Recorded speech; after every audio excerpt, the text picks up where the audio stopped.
ठीक है, good morning to you all. देखिए, आज हम लोग पढ़ेंगे जो एजेंट्स अथॉरिटी हमने पढ़ी 226, 227, 228। तो आज हम देखते हैं 229 section 229 of Indian contract act, जो कि कॉन्ट्रैक्ट ऑफ एजेंसी है, वो क्या कहता है। तो please go through your bare act. Consequences of notice given to agent. एक एजेंट है आपका, यह आपके लिए संव्यवहार कर रहा है, आपके लिए ट्रांजैक्शन कर रहा है, और ड्यूरिंग ट्रांजैक्शन इसको कुछ जानकारी मिलती है।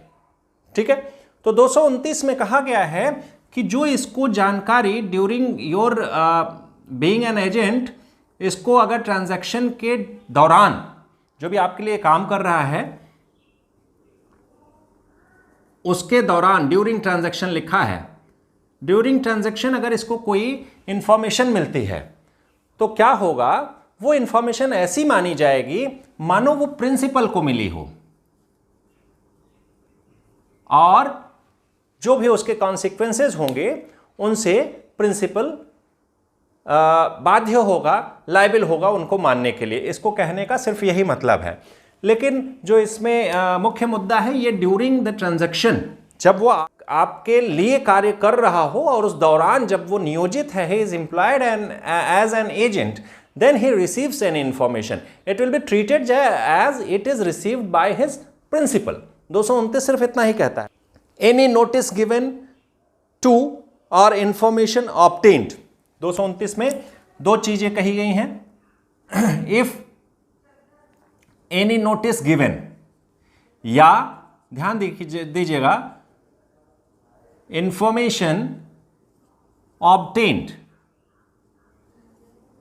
मतलब इन दो बातों को ध्यान रखना है। अगर कोई पक्षकार डील कर रहा है प्रिंसिपल से थ्रू हिज एजेंट, तो अगर वो जो सेकंड पक्षकार है, सेकंड पार्टी है, वो कोई नोटिस देती है, नोटिस किसको, नोटिस ऑब्टेन्ड, ये दोनों चीजें किसको दी जा रही हैं, एजेंट को। कोई नोटिस देता है या कोई इंफॉर्मेशन एजेंट को मिलती है, वो प्राप्त करता है, तो क्या होगा, प्रोवाइडेड इट बी गिवन और obtained in the course of the business transacted by him for the principal.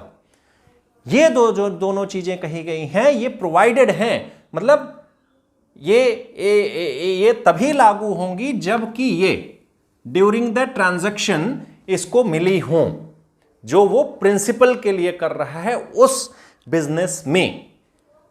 Principal के लिए जो एजेंसी का कार्य कर रहा है उसके दौरान अगर कोई ट्रांजैक्शन हो रहा है और उसमें ये दो चीजें एजेंट को मिल रही हैं, तो वो क्या मानी जाएंगी, shall as between the principal and third parties have the same legal consequences as if it had been given to or obtained by the principal। तो भाई ये जो ड्यूरिंग ट्रांजैक्शन, ये जो इसको दी जा रही है टू एजेंट, किसके द्वारा दी जाएगी, तो थर्ड पार्टी के द्वारा दी जाएगी ना। तो थर्ड पार्टी जो ट्रांजैक्शन कर रहा है उसके दौरान अगर कोई इसको एजेंट को जानकारी मिल रही है तो कैसे माना जाएगा, मानो ये जो जानकारी थी, जब प्रिंसिपल और थर्ड पार्टी के कनेक्शन की बात आएगी, इन दोनों में क्या संबंध होगा, तो ये माना जाएगा कि ये जो दोनों चीजें थी वो प्रिंसिपल को बताई गई थी या प्रिंसिपल के जानकारी में लाई गई थी, क्योंकि agent is authorized person to receive such notices और इंफॉर्मेशन। तो ये बात जरूरी नहीं कि हम एजेंट को भी बताएं और जाके मालिक को भी बताएं। तो थर्ड पार्टी और प्रिंसिपल के संबंधों को अगर देखेंगे तो जो भी लीगल कॉन्सिक्वेंसेज इसके होंगे उसके लिए प्रिंसिपल लायबिल होगा, मानो प्रिंसिपल को ही ये सूचना या ये जानकारी दी गई थी। तो इसमें देखिए दो उदाहरण दिए हैं। ए इज एम्प्लॉयड बाय बी, ये एजेंट हैं, किसके एजेंट हैं, बी के एजेंट हैं। अब क्या होगा, to buy from C certain goods, ये क्या करें, सी से कुछ गुड्स खरीद लें।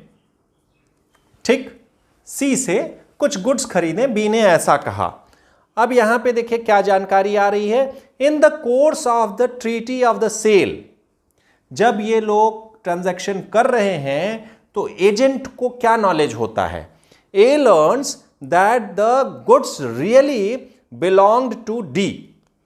पता लगता है कि ये जो सी से ट्रांजैक्शन गुड्स के लिए कर रहे हैं, सी भी यहां एक एजेंट के रूप में है या दृश्यमान प्राधिकार अपरेंट अथॉरिटी के रूप में है, but in real the original owner is कौन है? डी है। गुड्स के रियल ओनर डी है। अब देखिए यहां पे जानकारी क्या मिली? बी ने सोचा था कि सी का ही माल है, ए को कहा कि तुम माल खरीद लो। यहां बात क्या है कि बी के पास बी का कुछ पैसा सी ने उधार ले रखा है,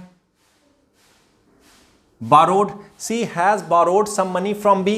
अब बी का दिमाग यहां का क्या था कि हम अपने एजेंट से बोल के इससे हम माल खरीद लेते हैं और जो हमारे पास इसका पैसा उधार है उसको हम डिडक्ट कर लेंगे, एडजस्ट कर लेंगे। अब यहां क्या पता चलता है एजेंट को कि सी जो है वो अपरेंट अथॉरिटी रखता है इस गुड्स पे, बट इसका रियल ओनर डी है। अब यहां क्या स्थिति पैदा होगी? क्या बी सी के पास जो पैसा है उसमें से अपना जो उसने उधार दिया हुआ पैसा उसको एडजस्ट कर सकता है क्या? नहीं है। अभी हम थोड़ी सी स्थिति बदल देते हैं। अभी स्थिति बदल देते हैं कि मान लीजिए ये एजेंट जब अब इसमें ध्यान देने वाली क्या चीज है जो मैंने यहां बताया था, during transaction, during treaty of sale agent को पता लगता है कि सी इसका ओनर ना होकर डी ओनर है। अब इसी को थोड़ा सा चेंज कर दीजिए। ए यहां आता है और एजेंट पहले सी के यहां काम कर चुका होता है। ध्यान दीजिएगा, दूसरा इलस्ट्रेशन है, दोनों का भी मैं बात क्लियर करूंगा। ए सी के यहां पहले काम कर चुका है। ए को सी की सारी बातें पता है कि सी ने जो डी का माल रखा हुआ है ये डी का है, सी का नहीं है। लेकिन बी यहां पे जो इनकी अपरेंट अथॉरिटी है ये सी ऐसा दिखा रहे हैं, अभी हम लोग आगे पढ़ेंगे, सी ऐसा दिखा रहे हैं कि ये इन्हीं का माल है और एजेंट को पहले पता है। अभी ड्यूरिंग ट्रांजैक्शन नहीं पता, ये उदाहरण है, बस आप उदाहरण समझिएगा। ड्यूरिंग ट्रांजैक्शन एजेंट को नहीं पता है कि ये सी का माल ना होकर डी का माल है, ये इसको पहले से पता है। तो इन दोनों में डिफरेंस यही बताया गया है कि बी वाले में जब अगर बी को उसके एजेंट द्वारा ये पता लगता है कि ये डी का माल है, लेकिन ये जो एजेंट को जानकारी है ये इसके ट्रांजैक्शन के पहले की जानकारी है। ठीक है, पहले की जानकारी है। तो यहां इस जानकारी से मतलब ये अगर ए नहीं बताता है बी को तो कोई दिक्कत नहीं है। बी अगर उसका बी का एजेंट ए उसको नहीं बताता है कि ये माल डी का है, मैं उनके यहां काम करता था, मुझे पता है, अगर नहीं पता है तो बी अगर इस गलत फहमी में काम कर रहे हैं कि भाई इनका जो माल है ये डी सी का ही है, तो इनसे अपना पैसा एडजस्ट कर सकते हैं, क्योंकि इनको जो सूचना मिलेगी या जो सूचना मिल रही है इस ट्रांजैक्शन में नहीं मिल रही है। लेकिन पहला वाला इलस्ट्रेशन ये कह रहा है कि अगर ये ट्रांजैक्शन के तहत इनको जानकारी मिली है तब फिर ये अपना पैसा इसमें एडजस्ट नहीं कर पाएंगे, क्योंकि मान लिया जाएगा कि जो जानकारी ड्यूरिंग ट्रांजैक्शन एजेंट को मिली है वो प्रिंसिपल को मिली हुई मानी जाएगी। ठीक, तो इलस्ट्रेशन ये है, इलस्ट्रेशन 1 ये है कि अगर ड्यूरिंग ट्रांजैक्शन एजेंट को कोई जानकारी मिल रही है तो उससे प्रिंसिपल बाध्य होगा मानो उसी को वो जानकारी दी गई हो। पहला वाला फिर से पढ़ देता हूं। A is employed by B to buy C certain goods of which C is apparent owner. Apparent माने क्या होता है कि वो दिखता है कि नहीं यही ओनर है। अपरेंट ओनर माने जो दिख रहा हो, दृश्यमान, जो दिखता हो वो माना जाता है। तो यहां पे क्या हुआ कि apparent owner and buys them according. In the course of the treaty of the sale, A learns that goods really belonged to D, but B is ignorant of the fact. B को नहीं पता था, जो principal है उसको नहीं पता था। B is not entitled to set off a debt owing to him from C against the price of goods. जो B ने पहले उधार दे रखा है, अब एजेंट को यह बात पता लग गई है कि यह इसका दृश्यमान प्राधिकार रखता है, वास्तविक प्राधिकार किसी और के पास है, तो बी अपना पैसा एडजस्ट नहीं कर पाएगा। ठीक है, अब दूसरा वाला क्या कह रहा है, सेम चीज है। A is employed by B to buy from C goods of which C is the apparent owner. A was, देखिए लिखा A was, before he was employed so employed, जैसे वो एम्प्लॉय किया गया था बी से, इसके पहले ए सर्वेंट ऑफ सी, सी का नौकर था, तो and then learn that the goods really belong to C, नौकर था तो इनके यहां पता होता था कि भाई माल इनका न हो कि इनका, इन्होंने केवल रखा हुआ है। But B is ignorant the fact, B को तब भी नहीं पता है। अब क्या है, in spite of the knowledge of his agent B may set off against the price of the goods debt owing to him from C. 230 पे आते हैं। 230 क्या कहता है, agent can not personally enforce, not be bound by contracts on behalf of principal. तो यहां पे कहा जाए कि अगर प्रिंसिपल के लिए कोई काम किया है एजेंट ने, तो उसकी पर्सनल लायबिलिटी क्या होगी। ठीक है, कोई दिक्कत नहीं है, आपने प्रिंसिपल के लिए काम किया है अगर, तो आपकी कोई पर्सनल लायबिलिटी नहीं होगी अगर कुछ अन्यथा प्रावधानित नहीं है तो, अन्यथा प्रावधानित नहीं है तो। अब देखिए, अन्यथा प्रावधानित नहीं है उसका 3 एक्सेप्शन नीचे दिया गया है। वो देखने की चीज है कि किन स्थितियों में अगर एजेंट ने काम किया है अपने प्रिंसिपल के लिए तो पर्सनली उसको लायबिल ठहराया जा सकता है, अदरवाइज नहीं। पढ़िए, in the absence of any contract to that effect, मतलब वही कि अगर कोई कॉन्ट्रेरी प्रोविजन नहीं है कॉन्ट्रैक्ट में, तो क्या है, in the absence of any contract to that effect an agent can not, ध्यान रखिएगा, can not personally enforce contracts entered into by him on behalf of his principal, nor he is personally bound by them. तो पहली है can't enforce personally, दूसरा nor personally bound by them. दो बातें आ गई, can't enforce personally, not personally bound with किस चीज से, with the contracts which he has made on behalf of his principal. ध्यान रखने वाली चीज है। अब इसमें क्या है, presumptions of contract to contrary, जो ऊपर दिया गया है कि in absence of any contract to that effect, तो इसमें एक प्रिजम्पशन कर लिया जाता है, उपधारणा कर ली जाती है कि ऐसा जो है इसके विपरीत कब मान लिया जाएगा, कब एजेंट को प्रिंसिपल के बिहाफ पे कार्य करने के बावजूद लायबिल ठहराया जा सकता है, कब वो इसको इन्फोर्स उससे पर्सनली कराया जा सकता है, कब उसको पर्सनली बाउंड किया जा सकता है। पहला, where the contract is made by an agent for sale और purchase of goods for a merchant resident abroad. पहला इसमें है, if principal residing outside of India, अगर कोई विदेश में रह रहा है, कौन, प्रिंसिपल, और एजेंट यहां बनाया हुआ है, तो एजेंट को ही पर्सनली लायबिल पकड़ा जा सकता है। कोई अगर लीगल कॉन्सिक्वेंसेज होते हैं तो इसको कहा जाएगा तुम यहां बैठे हो, तुम संभालो। तो अगर principal is residing outside of India, तो जो अभी ये 230 का प्रावधान कहता है कि एजेंट को लायबिल नहीं ठहराया जा सकता, तो ऐसी अगर स्थिति है तो ठहरा दो ना, वो उसके लिए लायबिल हो जाएगा। दूसरा, where the agent does not disclose the name of principal, अगर एजेंट जो है वो कहे, वो ये ना बताए, वो डजंट डिस्क्लोज लिखा गया है, disclose the name of principal, जो भी कारण हो, अगर ठीक है आप अपने प्रिंसिपल के बारे में नहीं बताना चाहते हो कि कौन है क्या है, तो ठीक, हमें अगर नहीं पता लगा कि आप बोल रहे हो हम एजेंट हैं, लेकिन किसके एजेंट हो, मान लो कल की डेट में प्रॉब्लम हो गई तो हम किसको पकड़ेंगे। ठीक है, तुम नहीं बताना चाहते बीइंग एजेंट, तो मत बताओ। If agent doesn't disclose the name of principal, then he shall be held liable personally for the contracts in which he is involved on behalf of his principal, भले ही वो प्रिंसिपल के behalf पे कर रहा है, बट अगर he doesn't disclose the details of principal, तो ठीक है, तुमको माना जाएगा कि तुम ही एक्ट कर रहे हो लाइक प्रिंसिपल, इसलिए तुम लायबल ठहराए जाओगे। तीसरा कहा जाता है where the principal though disclosed cannot be sued।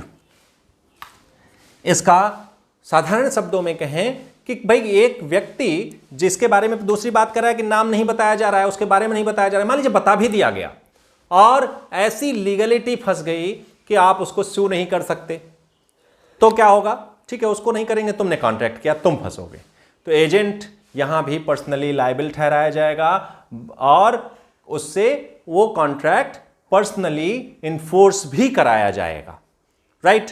तो तीसरा बिंदु आप ऐसे न लिख के लिख लें इनकॉम्पिटेंट प्रिंसिपल। अगर कोई कारण यह है इनकॉम्पिटेंट प्रिंसिपल की अगर बात आ रही है, जैसे इनकॉम्पिटेंट प्रिंसिपल कौन होगा?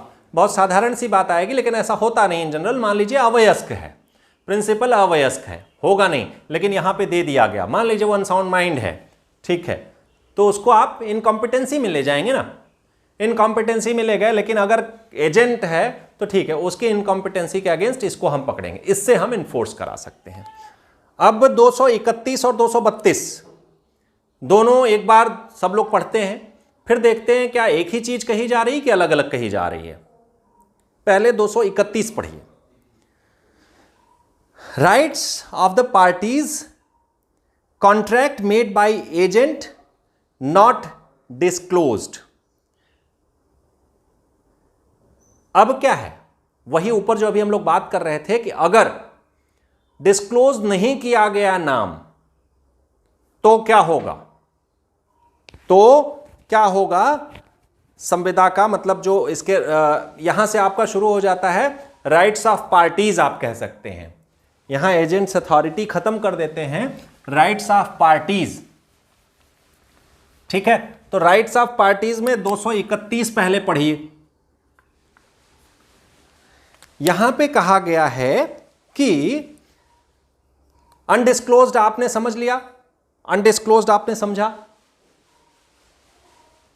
अनडिस्क्लोज्ड जो मालिक है उसको आप थोड़ा सा समझे कि मालिक, ऐसा मालिक, अनडिस्क्लोज्ड ओनर जो है, या इसमें जो लिखा है अप्रकटित अभिकर्ता द्वारा, यानी जिस अभिकर्ता ने अपने मालिक का नाम डिस्क्लोज नहीं किया, रीजंस कुछ भी हो सकते हैं, तो क्या होगा? उसके कॉन्सिक्वेंसेस, लीगल कॉन्सिक्वेंसेस क्या हो सकते हैं, यहां बताया गया है। भाई जैसे अभी बताया गया कि पर्सनली लायबल ठहरा दिया जाएगा एजेंट, तो क्या इसका यह मतलब निकलता है कि मान लीजिए किन्हीं कारणों से नहीं बता रहा है, कौन नहीं बता रहा है? एजेंट अपने मालिक के बारे में नहीं बता रहा है, तो इससे एक और आप भी तो प्रिजम्पशन कर सकते हैं कि वो हो सकता है उस मालिक के माल में या उसमें कुछ बेईमानी कर जाए, मालिक को चीजें ना पता लगे, मालिक का हिस्सा हड़प जाए, तो बेईमानी के चांसेस यहां पड़ सकते हैं। तो ऐसी स्थिति में पक्षकारों पे क्या अधिकार हो सकते हैं? पक्षकार कौन कौन होंगे? तीनों ध्यान रखिएगा। जो प्रिंसिपल है वो भी पक्षकार होगा, एजेंट पक्षकार है ही है, जो सेकंड पार्टी इसमें इन्वॉल्व हो रही है बाइंग सेलिंग के लिए वो भी पक्षकार होगी। अब तीनों की स्थितियां क्या होंगी ये देखना है। तो 231 और 232 एक दूसरे से जुड़े हैं, और इनफैक्ट मैं अभी यही बता दूं कि 232 का जो है ना, 232 में जो राइट्स हैं, किसके? प्रिंसिपल के राइट्स हैं, उनको प्रोटेक्ट किया गया है 231 के थ्रू। प्रिंसिपल राइट्स जो भी हैं उनको 231 में प्रोटेक्शन दिया गया है। तो पहले 231 देखो। If an agent makes a contract with a person who neither knows nor has reason to suspect that he is an agent. बात समझिए, ये है बी, सेकेंड पार्टी है, ये एजेंट है, एजेंट हैं, लेकिन इनका जो अपरेंट अथॉरिटी है वो ऐसी लग रही है कि इनको जो है पता ही ना लगे कि एजेंट है, ये जानते ही नहीं कि ये एजेंट हैं, और ही क्या लिखा है? Doesn't know about his status of agent and there is no reason of any suspect. मतलब कोई सस्पिशन भी नहीं है सस्पिशन भी नहीं है किस मामले में कि ये एजेंट हैं। अब इनको एजेंट की हैसियत में मतलब ये हिडन है, इनका नाम आप कुछ भी रख दीजिए ए। इनको एजेंट का होना, इनका एजेंट का होना बी को नहीं पता है। एक ऐसा व्यक्ति जिससे वो संव्यवहार करने जा रहा है, ये उसको पता नहीं है कि सामने वाला एजेंट है और उसको कोई भी सस्पिशन का आधार नहीं मिल रहा है कि ये एजेंट है। ठीक, अब आगे क्या होगा अगर इनसे ट्रांजैक्शन हो गया तो? If an agent makes a contract with a person who neither knows nor has reason to suspect that he is an agent, his principal may require the performance of the contract. ये line जो है इसको underline करिएगा, ये आपको समझ में नहीं आएगी। अब इनके एजेंट, इनके प्रिंसिपल को मान लीजिए ये प्रिंसिपल है, प्रिंसिपल को यहां सीधे सीधे अथॉरिटी दे दी गई है कि जो भी ये कॉन्ट्रैक्ट किए हैं ये इसको इन्फोर्स करा सकते हैं। Principal can compel him to enforce the contract which is between second party and agent. आगे पढ़िए। But the other contracting party has as against the principal the same rights as he would have had as against the agent if the agent had been principal। समझिए, अगर ये इनको ये contract enforce करा सकते हैं जिसको बी ने उस हैसियत में एजेंट से किया कि इसको लग रहा था यही प्रिंसिपल है, तो ठीक है, कोई बात नहीं। ये आगे बीच में अब बी को भी एक अधिकार मिला हुआ है कि वो अपने अधिकार जैसे अगेंस्ट, अगर एजेंट ये प्रिंसिपल रहा होता, अगर ये प्रिंसिपल ही मान के किए थे, तो बी को जो अधिकार एजेंट के खिलाफ प्राप्त थे वो बी को प्रिंसिपल के भी अगेंस्ट प्राप्त रहेंगे। ठीक, ये अभी आपको बहुत नहीं समझ में आया होगा। अब जब हम 232 में चलेंगे ना, तो वहां से जब क्वेश्चन रेज होगा तब ये बात समझ में आएगी। और इसमें एक बात समझिए कि अगर कॉन्ट्रैक्ट पूरा होने के पहले ये जो अनडिस्क्लोज्ड, ये वाला जो प्रिंसिपल है ना, ये अनडिस्क्लोज्ड है, ध्यान रखिएगा, जिसके बारे में नहीं बताया गया था, नहीं बताया गया, ये कुछ घपला करना चाह रहे थे या जो भी कारण रहा हो, तो यहां पे इनको राइट मिल गया प्रिंसिपल को, ठीक है तुमने नहीं बताया है, मुझे अगर संज्ञान में आ गया तो मैं अपने आप को डिस्क्लोज कर सकता हूं। ये इनका राइट है, यहां पे समझिए, ये प्रिंसिपल का राइट है, वो जब चाहे तब अपने आप को सामने ला सकता है, और ला सकता है तो इनके मन में अगर कुछ गलत रहा होगा तो वो वहां पे उससे बच जाएगा प्रिंसिपल, और बी से इन्फोर्स करा सकेगा। बी के पास भी राइट है कि जैसे वो एजेंट को प्रिंसिपल मान के कर रहा था, अगर एजेंट प्रिंसिपल वास्तव में रहा होता तो जो अधिकार बी को मिले होते वो इस वास्तविक प्रिंसिपल के अगेंस्ट भी उसको मिले हैं। ठीक, अब यहां पे एक जो नीचे दिया गया है लाइन कि अगर प्रिंसिपल जो है कॉन्ट्रैक्ट पूरा होने के पहले ही अपने आप को डिस्क्लोज कर दे रहा है, कॉन्ट्रैक्ट पूरा नहीं हुआ है, और तब यहां इसको क्या अधिकार है, बी को यह अधिकार है, उस सेकंड पार्टी को यह अधिकार है कि वो ये कह सकता है कि अगर मुझे पहले पता होता कि तुम प्रिंसिपल थे तो मैं ये कॉन्ट्रैक्ट करता ही नहीं, और वो उस कॉन्ट्रैक्ट को रिप्यूडिएट कर सकता है। इसका एक उदाहरण मैंने आपको बताया था कि एक व्यक्ति होता है, वो थिएटर में एंट्री उसकी प्रोहिबिट कर दी जाती है क्योंकि वहां जाके वो अनुचित बर्ताव करता है वहां के आर्टिस्ट से और वहां के मैनेजमेंट से, तो उसकी एंट्री ही प्रोहिबिट कर दी गई थी। अब उसने क्या किया, खुद टिकट लेने जाता तो शायद उसको न मिलता, उसने किसी और व्यक्ति को टिकट लेने के लिए भेज दिया। अब टिकट उसको मिल गया है, वो जब एंट्री करता है तो उसको वहां रोक दिया जाता है कि भाई तुम छद्म वेश धारण करके टिकट प्राप्त किए हो और हम तुम्हारी एंट्री पहले से बैन किए, अगर हमें पहले पता रहा होता कि ये टिकट तुम्हारे लिए जा रहा है तो हम ये कॉन्ट्रैक्ट न करते। If the principal disclose himself before the contract is completed, principal कभी भी डिस्क्लोज कर सकता है और कॉन्ट्रैक्ट कंप्लीट नहीं हुआ है, अगर तभी वो अपने आप को डिस्क्लोज कर देता है तो क्या होगा, द अदर कॉन्ट्रैक्टिंग पार्टी, यहां पे जो बी है वो क्या होगा, may refuse to fulfil the contract, उसके पास ये अधिकार दिया गया है कि मैं इस कॉन्ट्रैक्ट को फुलफिल नहीं करूंगी, जो भी होगा, क्यों? If he can show that, if he can show that if he had known who was the principal in the contract, or if he had known that the agent was not a principal, he would not have entered into the contract.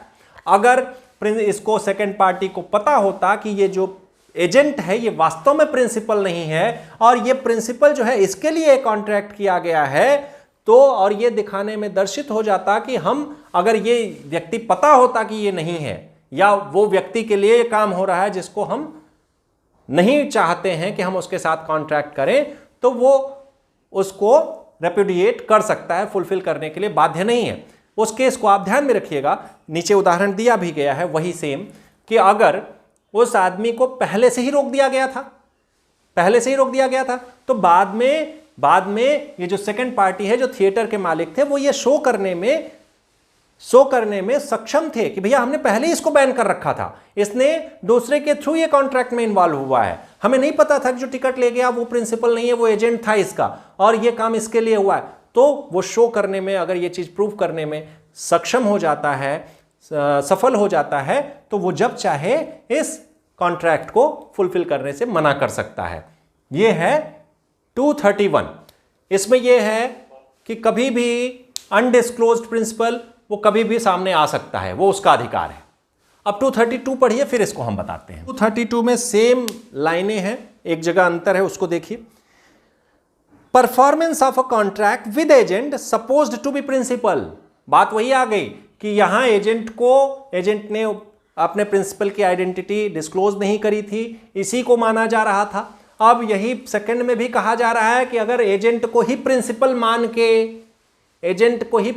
मान के अगर contract second party ने कर लिया, तो क्या second party को अधिकार होंगे, वो देखिए। वेयर वन मैन, कोई एक पर्सन, ये जो यहां पे है second party, one man makes a contract with another, neither knowing nor having reasonable ground to the suspect that the other is an agent.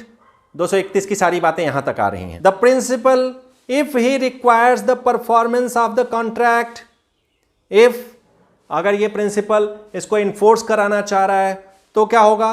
Can only obtain such performance subject to the rights and obligation subsisting between the agent and the other party to the contract. ये उन्हीं, अब जब भी इसने अपने आप को, मान लीजिए एजेंट को ये माना गया कि ये मालिक ही है, ये मालिक ही है, तो जब एजेंट को मालिक मान के कर लिया गया, एजेंट ने नहीं बताया, तो प्रिंसिपल सामने आ सकता है और प्रिंसिपल आएगा और कहेगा कि बी आप इसको इन्फोर्स करो, बी से कहेगा इन्फोर्स करो, तो क्या होगा? उन्हीं शर्तों के तहत, उन्हीं ऑब्लिगेशंस के तहत, उन्हीं बाध्यताओं के तहत, उन्हीं अधिकारों के तहत उसको करवा पाएगा जो कि इनके और इनके बीच में सेवा शर्तें थीं। जो सेकंड पार्टी और एजेंट, जिनको सेकंड पार्टी ने मालिक ही मान लिया था, जो सेवा शर्तें थीं, जो अधिकार थे, जो थे, वही यहां पे लागू होंगे, उससे हटके कुछ नहीं। अगर उस कॉन्ट्रैक्ट को प्रिंसिपल लागू कराना चाह रहा है तो। इसका इलस्ट्रेशन है ए हु ओज 500 रुपीज टू बी। यहां पे लिखा गया है ये एजेंट हैं, एजेंट किसके एजेंट हैं? सी के एजेंट हैं। ये बी से कुछ खरीदने की बात होती है, समझ लो। ये एजेंट हैं, एजेंट के पास इनका 500 रुपए है बी का, ठीक है, और एजेंट किसके हैं? सी के। क्लियर हुई? इसका 232 का जो इलस्ट्रेशन है वो एजेंट हैं, एजेंट सी के हैं, और इनका बी का, इनके पास, एजेंट के पास बी का 500 रुपए है, 500 रुपए इन्होंने उधार ले रखा है। अब सी क्या करते हैं? सी का जो चावल है 1000 रुपए में यहां बिक रहा है, 1000 रुपए में बिक रहा है। सी का चावल बी को ए ने एजेंट के तौर पे 1000 का बेचा। अब बी को ये नहीं पता है, देखिए यहां पे 232 रेज हो रहा है, यहीं से आपके मन में कंफ्यूजन खड़ी होगी, इसलिए बता रहा हूं। बी को ये नहीं पता है कि ये एजेंट है सी के, और नहीं इनको ऐसा कोई आधार मिल रहा है जिससे समझ पाए कि ये एजेंट की कैपेसिटी में है। अब क्या कह रहा है, देखिए पढ़िए क्या कह रहा है। C can not compel B to take the rice without allowing him to set off as debt. इसका मतलब क्या हुआ, 1000 का चावल बेच रहे हैं, ठीक है, 1000 का बेच रहे हैं। सी कहेगा, यहां पे सी की बात आ रही, पहले हम बी को समझा दें। अब बी यहां क्या कर रहा है, बी कह रहा है कि आप जो मैंने 1000 का चावल आपसे खरीद रहा हूं, मेरा 500 रुपए जो आपके पास है उसको इसमें सेट ऑफ करो, मैं 500 रुपए दूंगा। क्योंकि यहां बी को नहीं पता लग रहा है कि एजेंट, ये एजेंट के रूप में काम कर रहा है और किसी और का एजेंट है, ये यहां तर्क दिया गया। अब यहां जो लाइन लिखी गई वो कही गई कि सी कैन नॉट कंपेल, यानी जो प्रिंसिपल है, प्रिंसिपल इसको बाध्य नहीं कर सकता है कि तुम 500 रुपए मत काटो। यहां एजेंट है, ये है, मान लो फिर से चलते हैं, इसको देखते हैं, ये है प्रिंसिपल, ठीक है, ध्यान रखिएगा, सी इज प्रिंसिपल, इसका एजेंट है ए, एजेंट ए डिनोट्स एजेंट, ध्यान रखिएगा। ये बी को, बी इज थर्ड पार्टी या सेकंड पार्टी, जो भी आपको समझना हो। एजेंट ने बी से 500 रुपए ले रखे हैं, एजेंट के पास बी के 500 रुपए हैं, ये चावल बेचने का व्यापार कर रहे हैं। बी जो थर्ड पार्टी है उसको ये नहीं पता है, ये नहीं पता है कि ये एजेंट हैं। Where one man makes a contract with another, ये कॉन्ट्रैक्ट कर रहे हैं इनसे, ये थर्ड पार्टी, सेकंड पार्टी, जो भी आप कहें, third party makes a contract with another. क्या हो रहा है, neither knowing nor having reasonable grounds to suspect that other is an agent, न ये जान रहा है कि ये एजेंट है, न कोई इसके पास ऐसा आधार है कि ये इसको एजेंट समझ सकें, एजेंट होने का संदेह कर सकें। यहां पे अप्रकटित जो मालिक है, अभिकर्ता ने अपने को, अब यहां पे अब एजेंट को क्या चाहिए, एजेंट को चाहिए कि बता दे भाई मैं एजेंट के कैपेसिटी में काम कर रहा हूं, उसने नहीं बताया, नहीं बताया। तो इन्होंने, जो थर्ड पार्टी ने इनसे कॉन्ट्रैक्ट किया 1000 रुपए के चावल का, कि ठीक है एजेंट, मतलब एजेंट नहीं, तुम यार 1000 रुपए का चावल दे दो। इन्होंने दे दिया। अब इन्होंने कहा तुम्हारा जो 500 रुपए तुम्हारे पास है वो इसमें एडजस्ट करो, 500 रुपए एडजस्ट करो, यानी इनकी नेट लायबिलिटी कितनी आएगी, 500 की ही आएगी। अब यहां पे कह दिया गया सीधे सीधे लाइन में, इलस्ट्रेशन में, C who is a principal can not compel to B to pay without setting off the amount, यानी यहां पे सी को यह अधिकार, प्रिंसिपल का एक अधिकार कटेल किया गया कि ये नहीं कह सकते कि तुम बिना सेट ऑफ किए, बिना अपना पैसा एडजस्ट किए पूरा 1000 दो। ये इसका कह रहा है सेक्शन 232।